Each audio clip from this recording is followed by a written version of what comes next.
Good morning, everybody.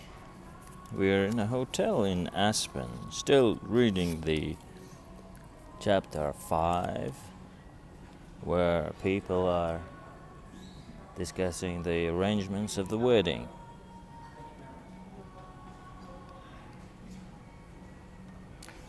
In fact, we're done with that. Now that I'm looking at this page, people are actually going to look into the house that the two young lovebirds are going to acquire for their new life.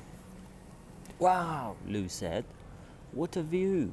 What a gorgeous view. You've got to have up there.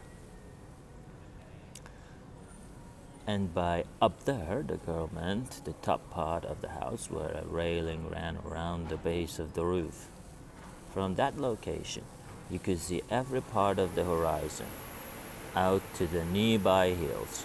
In fact, Mrs. Huddleston, Jenny, and Frances were wise to go along with Lou, since the Wilcox subdivision is pretty elevated and their house is located at its highest point.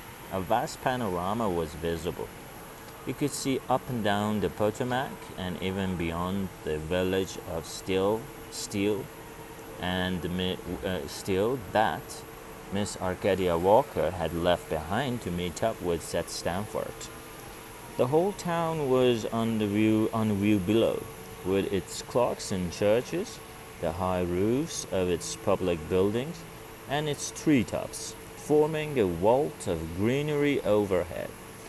To see all this, nosy little Miss Lou had to sweep her pocket binoculars side to side in all directions. She chattered away. There's Constitution Square, there's Morris Street, and I can see our own place, with our watchtower and the flag fluttering in the breeze. There's somebody out on the deck. Your dad, Frances said. He's the only one it could be, Mrs. Huddleston stated. Right, it's him, the girl agreed. I can make out his features. He's holding a telescope, and you'll see it'll never occur to him to aim it this way. No, it's pointed up at the sky.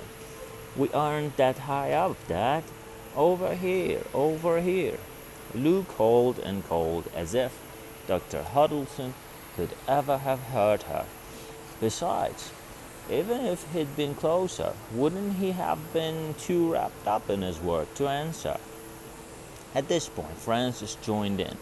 If you can see your house, Lou, probably you can see my uncle's as well. Right, the girl replied. Let me give it a try. I'll see if I can get a good look at the watchtower. It's got to be over here. Hold on.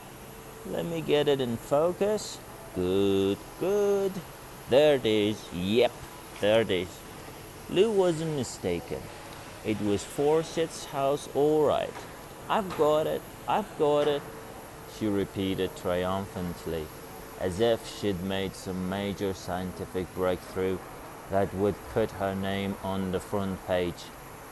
Then, after looking at it a minute, there's somebody up in the tower.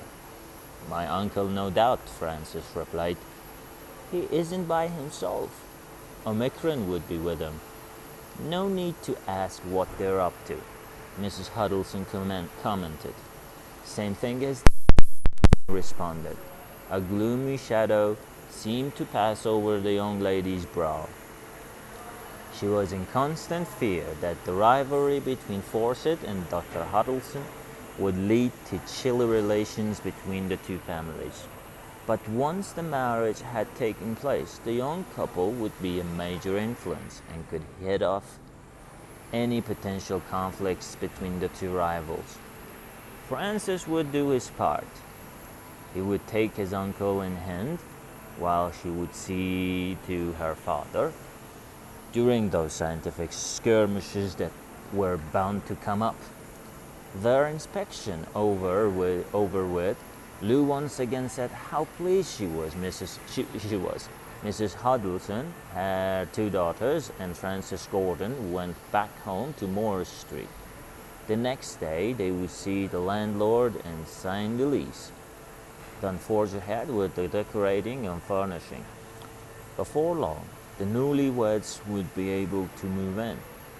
And thanks to all the crucial things they had to do, from choosing linens to making the rounds of friends and acquaintances, the time was sure to fly during those 50 days between April 10 and May 31st, the date set for the wedding. "We'll be ready, you'll see," our impatient Miss Lou kept saying.